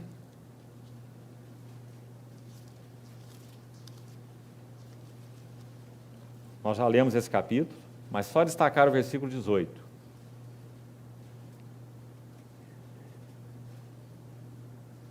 Veja aqui. Tenho já bem encaminhada a minha causa. Olha a linguagem jurídica de novo. Bem encaminhada a minha causa. Essa é a linguagem do próprio advogado, né? Fala, está quase pronto, estou fechando o assunto aqui. Não é? Bem encaminhada a minha causa. E eu estou certo de que eu serei justificado. Quem há que possa contender comigo? Neste caso, eu me calaria e renderia o Espírito. Então, nós lemos o verso 20, né? Onde ele suplica para que Deus o ouça, que Deus o escute, que Deus venha a ele. Agora, olha o capítulo 31, o último verso nessa sequência. Veja o capítulo 31, verso 35. Ainda a linguagem jurídica. O desespero de Jó. Diante do silêncio de Deus. Oxalá eu tivesse quem me ouvisse. Eis aqui a minha defesa assinada. Se lá atrás ele disse que a causa estava bem encaminhada, agora ele terminou a causa. O processo está pronto. Né? Então ele diz, eis aqui minha defesa assinada, que o Todo-Poderoso me responda. Ó, o irmão, Jó ficou desesperado. O tribunal estava pronto. Ele tinha advogado, tinha réu, tinha a tribuna montada, e ele se desesperava, porque Deus não aparecia na audiência. Que o Todo-Poderoso me responda e que o meu adversário, assim ele via o Todo-Poderoso. Ele é o meu adversário, ele é o obstrutor dos meus caminhos. Que ele escreva a sua acusação, que ele é o advogado de acusação, é Deus, né? Então que ele escreva a sua acusação. Essa aí é a linguagem jurídica de o desesperado Jó, que não ouvia a Deus porque Deus não falava. Irmãos, Isaías 55, versículos 8 e 9, dizem assim: porque assim como os céus são mais altos do que a terra, assim os meus pensamentos são mais altos do que os vossos pensamentos. E os meus caminhos, tá? Que linda frase, são mais altos do que os vossos caminhos. Os meus pensamentos não são os vossos pensamentos, e nem os meus caminhos são os vossos caminhos. Que precioso. É um versículo que nos leva de novo ao princípio da filiação. O Senhor está nos consolando, dizendo: aprenda a confiar em mim, fique seguro. Não tente interpretar meus caminhos olhando para os meus caminhos. Todas as vezes que o Senhor levanta aquela faca afiada do sacrifício, Hebreus 4,12, a palavra de Deus é viva e eficaz. Nosso grande problema muitas vezes é que nós olhamos para a faca sem conhecer a mão que segura a faca. Um servo de Deus do passado perdeu um filho assassinado, há muitos anos atrás, muitos anos. Ele escreveu, depois de um trabalhar de Deus em sua vida, ele escreveu uma oração, um poema, oração. E uma das partes ali daquele poema diz assim: moldas o vaso sabiamente, e sabiamente o quebras. Teu é o entender, nosso é o confiar. Dás com bondade, e com bondade tiras. Quem conhece o teu coração pode confiar nas tuas mãos. Que precioso, irmão. Que mistério o Senhor poder revelar de tal forma aos nossos corações que nós experimentemos essa verdadeira liberdade. Liberdade de coisas, liberdade de circunstâncias, sorte, azar, destino, coisas fortuitas, ocasionais. Isso para nós não existe. Nós cremos no Deus da providência, que provê e providencia todas as coisas conforme o conselho da sua vontade.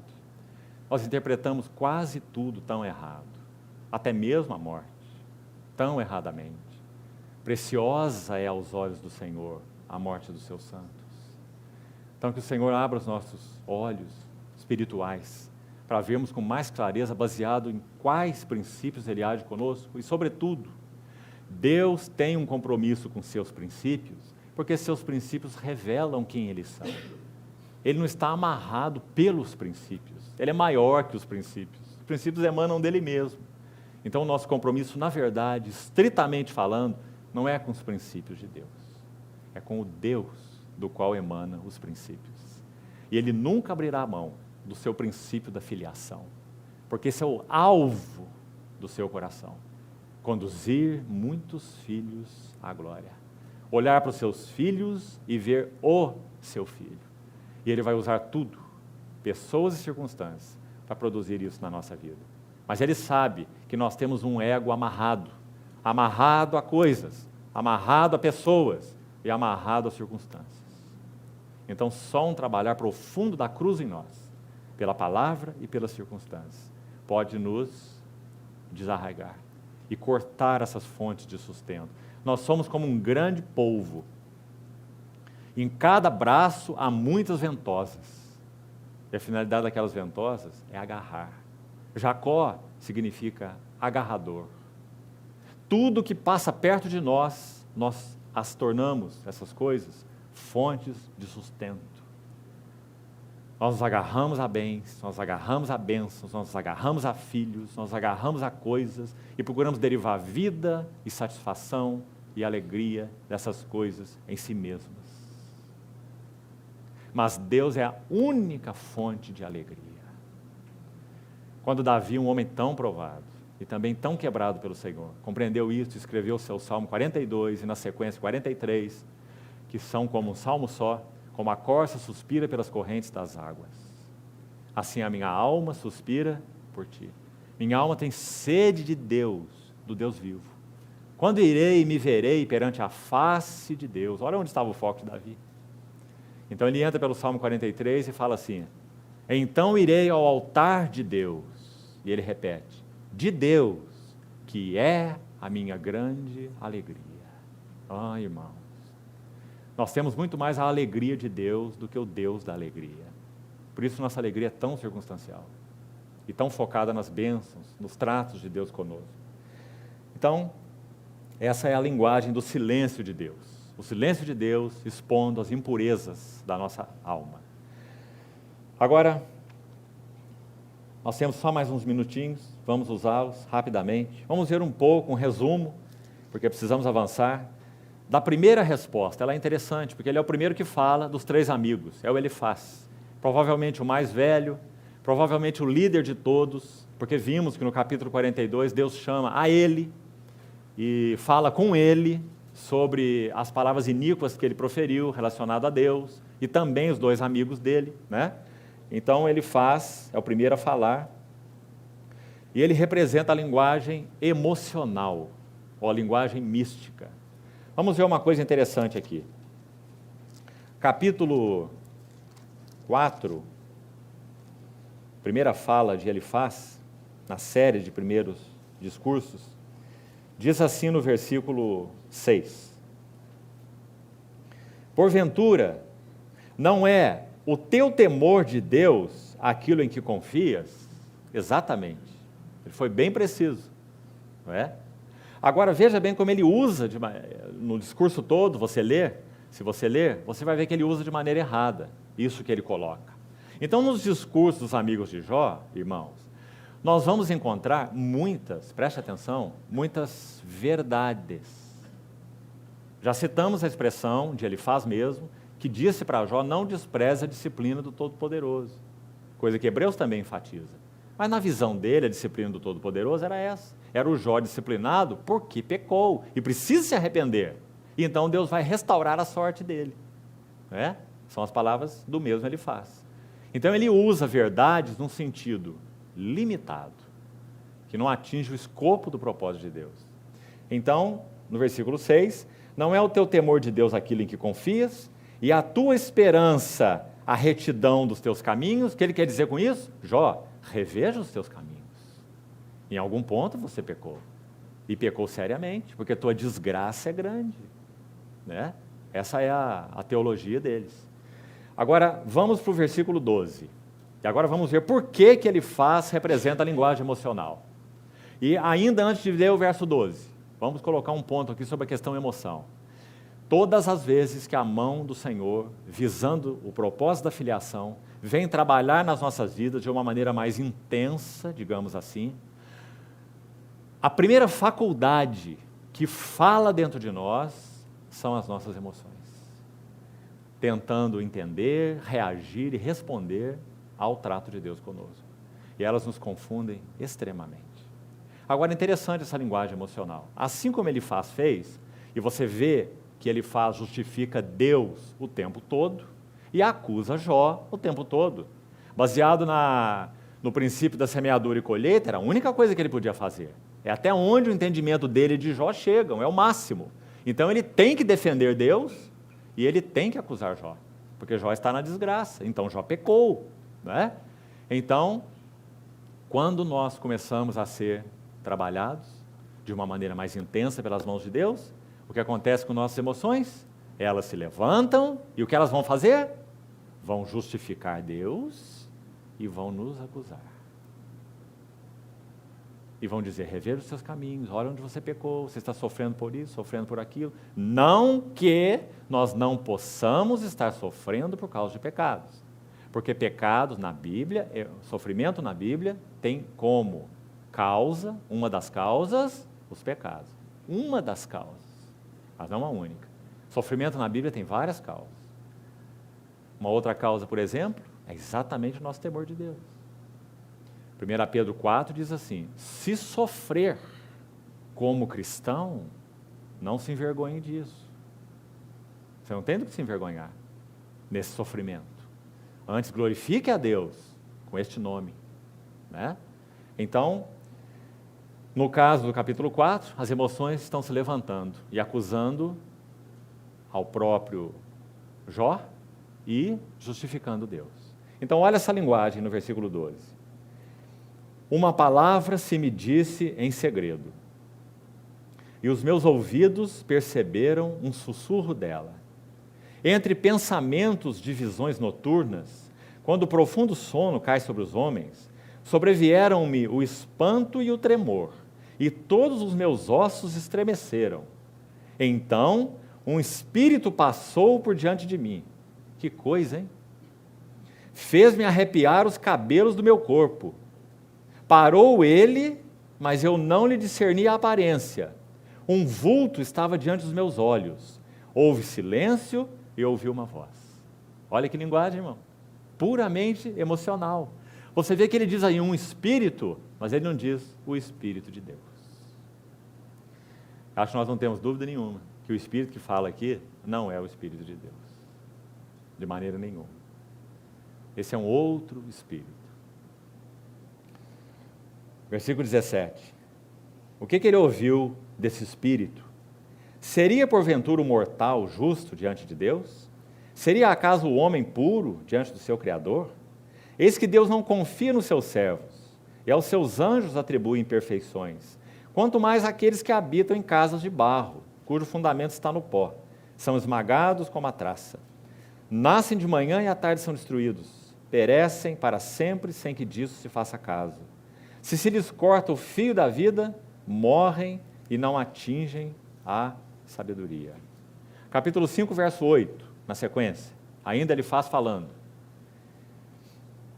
Quanto a mim, veja o conselho dele para Jó, eu buscaria a Deus, e a ele entregaria a minha causa. Verso 17, que nós já citamos, bem-aventurado é o homem a quem Deus disciplina.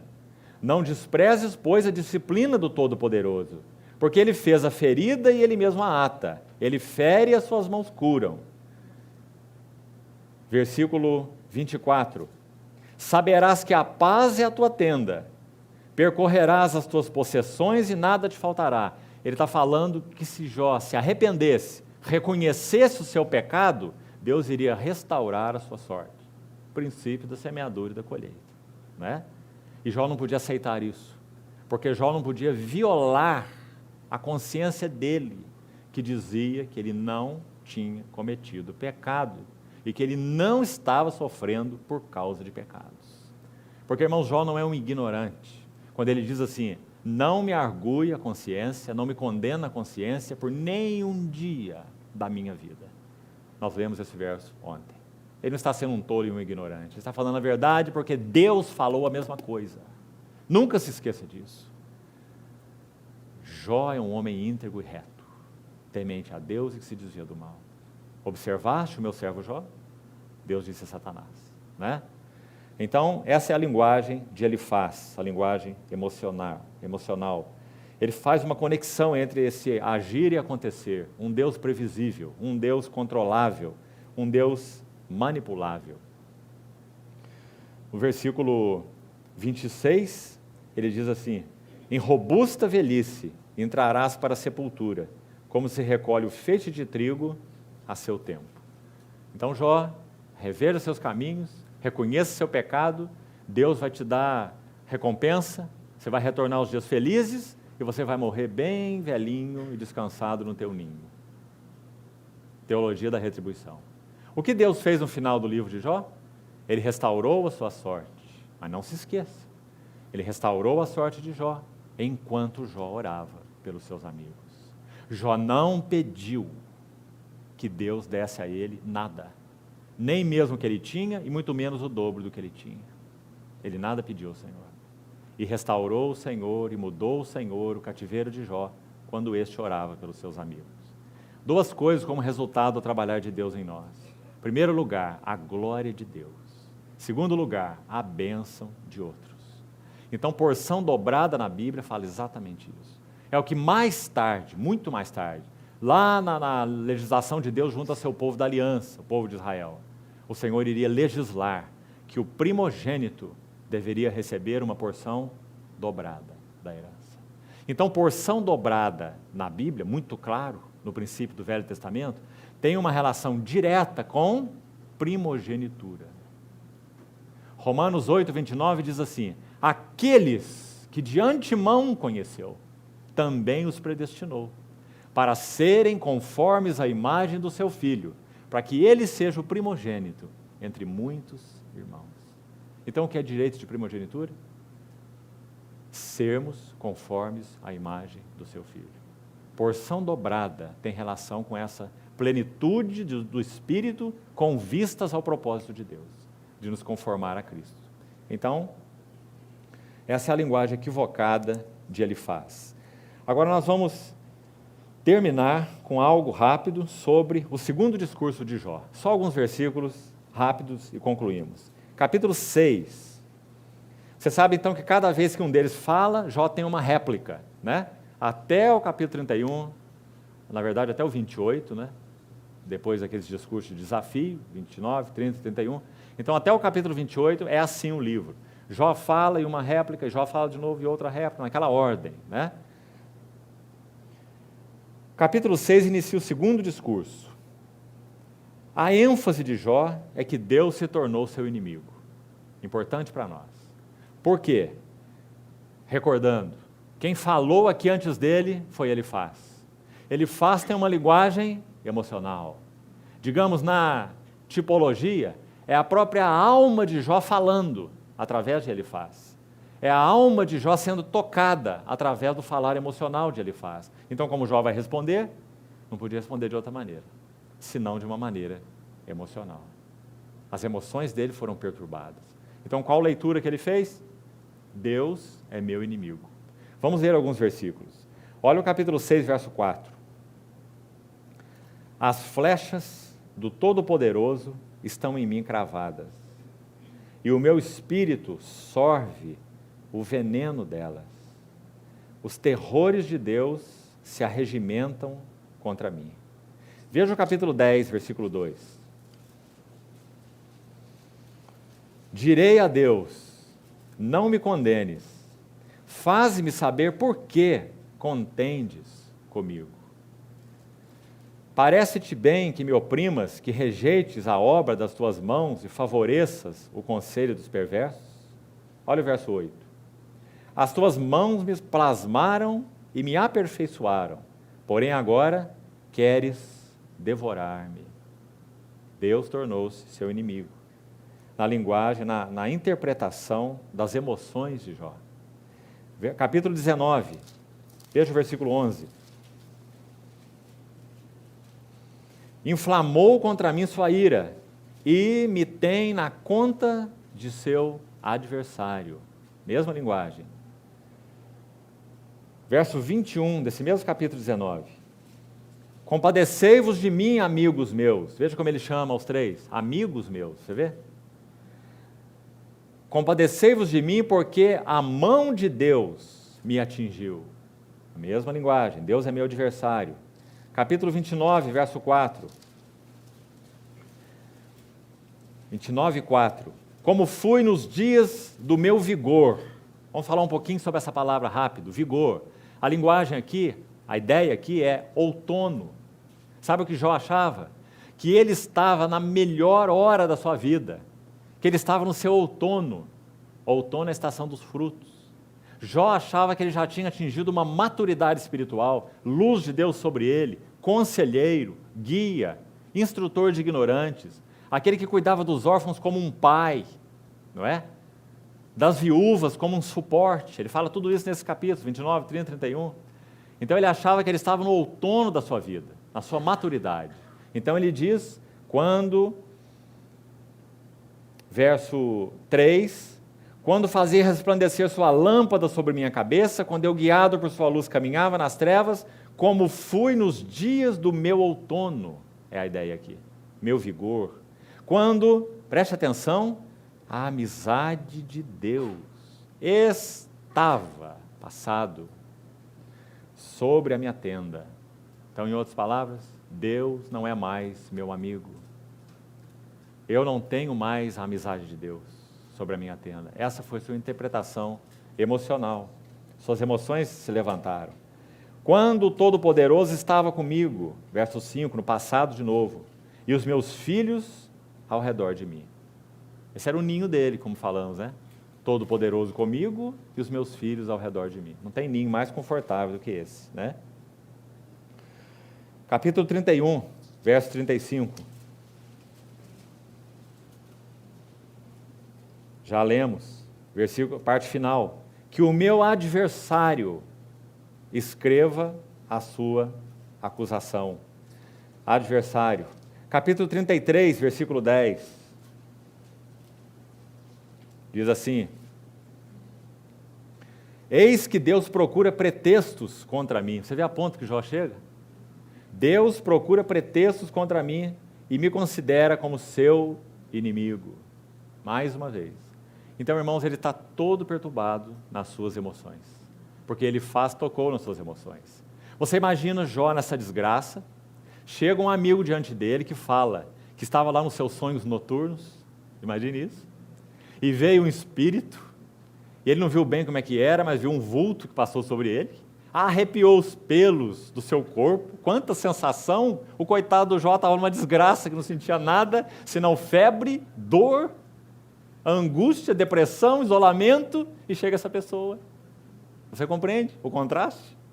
Então aquele espírito parou, fez esse silêncio, e eu ouvi uma voz. Jó estava desesperado, ele não ouvia nada. Ele perguntou 6 vezes no capítulo 3, Deus, por quê, por quê, por quê? E não ouviu nada, e nem um cabelinho do seu braço levantou. Não é? Agora chega o Elifaz todo místico e emocional. Ele está atiçando a alma de Jó. Ele está dizendo, olha Jó, olha bem, presta atenção. Olha como Deus trata comigo. E olha como Deus trata com você. Você pecou. Arrepende-te o mais rápido possível, para que Deus restaure tua sorte. Esse ele faz. Essas são nossas emoções. Mas, amados, quando Deus opera na linha e no processo da filiação, Ele vai usar maravilhosamente e soberanamente isso que nós chamamos de tribulações, privações, provações. Nada mais são do que dispositivos disfarçados do amor de Deus. Mas Jó não podia compreender isso, nem ele faz. Então, ele desespera Jó com essa linguagem, né, emocional. O capítulo 6, então, nesse segundo discurso dele, veja o que ele diz no capítulo 7. Jó ainda está aí no seu segundo discurso. Já estamos encerrando essa sessão. Olha o capítulo 7. Que versos interessantes, veja. Verso 11, vamos começar daqui do verso 11. Por isso não reprimirei a minha boca, falarei na angústia do meu espírito. Aquele outro lá, ele tinha dito que um espírito falou com ele, Jó falou que ele vai falar na angústia do espírito dele. Você viu a diferença? Como a emoção de Jó foi atiçada? Queixar-me-ei na amargura da minha alma. Isso é emoção, irmãos. Isso é o terreno da alma, o terreno da emoção. Acaso sou eu o mar ou algum monstro marinho para que me ponhas guarda? Com quem ele está falando? Com Deus. Dizendo eu, consolar-me-á o meu leito, a minha cama aliviará a minha queixa, então me espantas com sonhos e com visões, me assombras. O correspondente é muito claro, irmão. O Elifaz está ali falando de visões, de espírito, de sonho noturno, de cabelo arrepiado e de discernimento de Deus para ajudar Jó. E Jó está falando que ele também tem sonhos e tem visões de angústias, né? E de dores, e de não ouvir nada de Deus, né? Me espantas com sonhos. Para Elifaz, segundo ele teve visão no sonho. Para Jó, ele teve terror no sonho, né? Espantos. Verso 15. Pelo que a minha alma escolheria, antes ser estrangulada, antes a morte, do que esta tortura. Estou farto da minha vida, não quero viver para sempre. Essa próxima palavra, vamos tomar nota dela. Deixa-me. Deixa-me, pois, porque os meus dias são um sopro. Sabe, irmãos, nesse lindo trabalhar de Deus, tão fiel, muitas vezes isso acontece conosco, se formos honestos. Nós também temos um deixa-me. Quando Pedro, Lucas capítulo 5, no processo do trabalhar do Senhor na vida de Simão Pedro, ele fez, numa das vezes que ele fez, uma pesca maravilhosa, segundo a orientação do Senhor, lançai as redes e achareis. Ele então, diante daquela situação, vendo a ação do Senhor, ele fica tão envergonhado. Quando aquele barco chega da praia, em Lucas 5, não é aquele de João 21, as situações são diferentes, ele diz algo ao Senhor. Sabe o que ele diz? Deixa-me. Afasta-te de mim, Senhor, porque eu sou um homem pecador. Mas, irmãos, se nós conhecemos bem a história de Pedro e as escrituras que a narram, e ouvimos o falar do Senhor ali, do Espírito, muito claro, sabe a conclusão que nós chegamos? Nós podemos parafrasear essa linguagem de Pedro, nesse momento. Pense que o que ele disse foi assim: afasta-te de mim, Senhor, mas não vai muito longe, não. Preciso saber o endereço do Senhor para eu ir atrás. Por quê? Porque ele disse assim em João 6, para quem iremos nós? Só tu tens as palavras da vida eterna. E nós temos crido e temos conhecido que tu és o Santo de Deus. Sabe quando ele falou isso? João capítulo 6. Depois da multiplicação dos pães. Digamos que a vida de discipulado de Pedro ainda era bem infantil, todo desordenado. Pedro também era todo emocional, nós sabemos, nós conhecemos Pedro. E a linguagem, e a reação, e a ação dele é toda emocional. Então ele tem a mesma palavra de Jó para o Senhor: deixa-me, afasta-te de mim, eu sou um pecador. Mas, irmãos, quão fiel é a presença habitadora do Espírito Santo em nós. Nunca o Senhor vai nos deixar. De maneira nenhuma eu te deixarei. Nunca, jamais eu te abandonarei. Então o Senhor conhece as nossas aflições, as fragilidades, angústias de nossas almas e o falar das nossas emoções. E sabe o que ele faz com isso? Ele não é um Deus emocional, ou guiado pelas suas emoções. Então sabe o que ele faz quando ele ouve isso? Ele não o considera. Mais ou menos como um casal jovem, quando uma esposa chega por um momento de crise, de conflito, e diz assim: eu não te amo. Se realmente há ali um pouco que seja de realidade, essa frase não é considerada, porque nós sabemos que isso é um desespero emocional, não é? E assim também nossos filhos, quando querem brigar conosco, e quando também dizem que não nos amam. Nossa filha de 3 anos, se eu não me engano, tinha 3 anos, né? Idade é um problema, homem nunca lembra de idade, né? Mas ela era bem pequenininha, nós tínhamos 3 anos. Ela foi corrigida, e sabe o que ela disse? Ela levantou os olhos assim para nós e disse assim: eu vou sair dessa casa agora.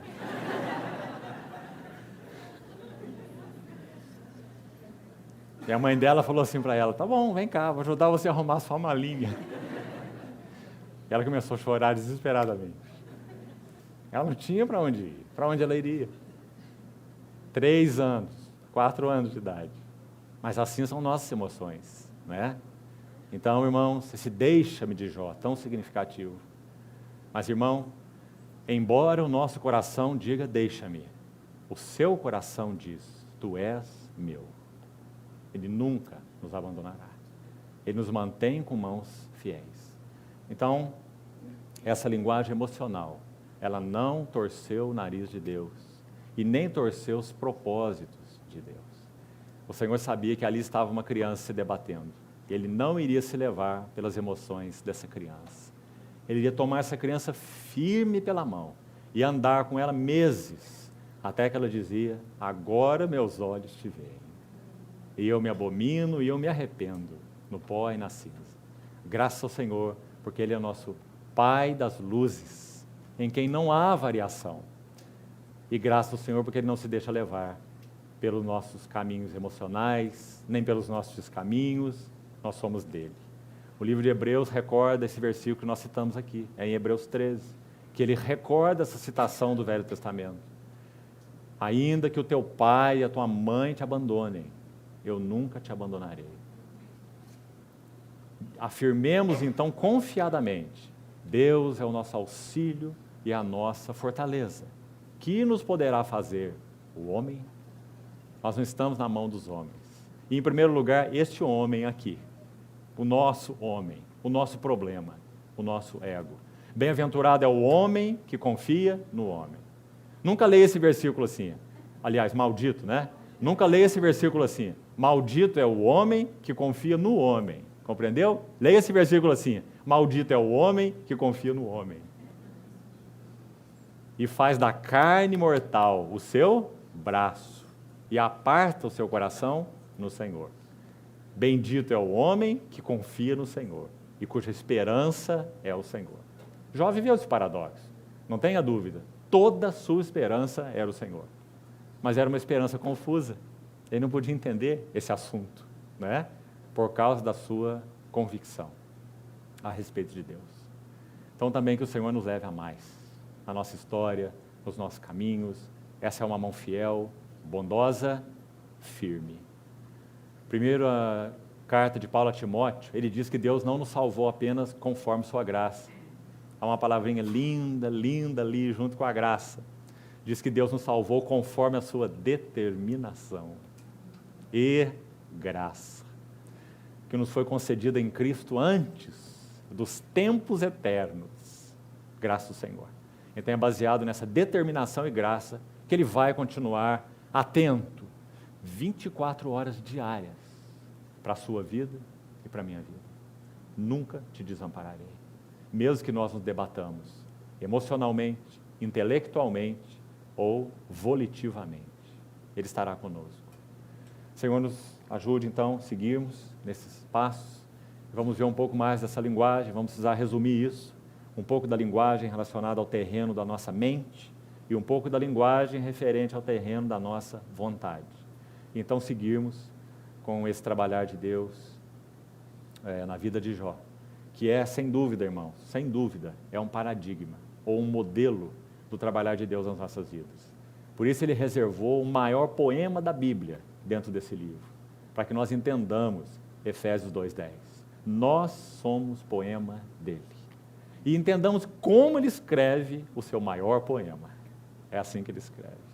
Assim que ele fará nas nossas vidas. Se o Senhor permitir, oremos por isso. No último tempo que vamos ter na terça-feira, então nós vamos sair um pouco desse terreno do discipulado pessoal, que é a ênfase do livro de Jó. É um trabalho pessoal.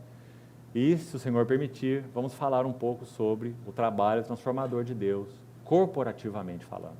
Qual é a linguagem do Novo Testamento sobre o trabalhar corporativo? Porque o trabalhar individual, ele é uma peça no trabalhar corporativo. A grande intenção de Deus é uma noiva ataviada. Agora, a base disso são as vidas pessoais. Cada um de nós dá uma resposta a isso. Mas o alvo de Deus não é atingir um determinado ponto em minha vida. O alvo de Deus é levar um corpo a participar daquilo que ele é. Plenitude da qual nunca poderemos participar sós. Nunca. É uma plenitude reservada ao corpo, é para o corpo. Então, se o Senhor permitir, na terça-feira nós podemos falar um pouquinho disso. Vamos orar então e concluir aqui. Senhor, mais uma vez, nós entregamos Tua palavra compartilhada às Tuas mãos e confiamos que o Espírito Santo, o Mestre Divino, irá interpretar, explicar e aplicar essa palavra na nossa história e na nossa hora. Senhor, sobretudo, conquista o nosso coração para Ti. Queremos ter um coração integral para com o Senhor. Queremos ter um coração plenamente convertido a Ti. Guarda-nos de nós mesmos. Salva-nos da nossa introversão. Salva-nos das nossas emoções. Salva-nos dos nossos pensamentos, que não conferem com Teus pensamentos, que são mais baixos que os Teus pensamentos. E também salva-nos da nossa obstinação, da nossa vontade. Senhor, obrigado porque cremos que aquele que começou essa boa obra em nós, Ele há de completá-la até o dia de Cristo Jesus. Muito obrigado por tão grande salvação e por tão sublime vocação. Louvado seja Teu nome. Agradecemos. Em nome de Jesus. Amém.